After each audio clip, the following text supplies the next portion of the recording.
IPL 17వ season రసవత్రంగా సాగుతోంది. భారీ score నమోదైన విజయం మాత్రం చివరి బంతి వరకు దక్కుతుందో లేదో తెలియని పరిస్థితి నెలకొంది. దీంతో అటు స్టేడియంలోనూ ఇటు టీవీల్లోనూ అభిమానులు మ్యాచ్లను ఫుల్ గా ఆస్వాదిస్తున్నారు. ఐపీఎల్ ప్రారంభ రోజును అభిమానులు భారీ సంఖ్యలో వీక్షించారు.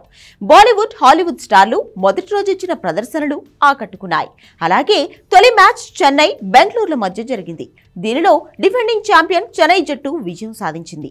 ఈ క్రమంలో 16.8 కోట్ల వ్యూయర్షిప్ నమోదైనట్లు డిస్నీ స్టార్ వెల్లడించింది. తొలి రోజు చూసిన సమయం కూడా భారీగా ఉన్నట్లు పేర్కొంది. అలాగే వాచ్ టైం కూడా 1276 కోట్ల నిమిషాలుగా నమోదైంది.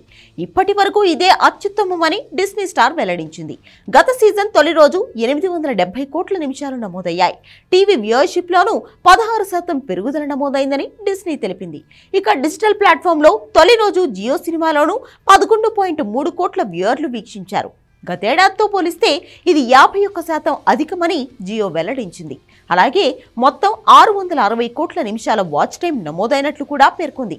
కాగా ఇప్పటి వరకు జరిగిన 8 మ్యాచ్లు కూడా రసవత్తరంగానే సాగడంతో వ్యూయర్షిప్ పెరుగుతూ వస్తోంది.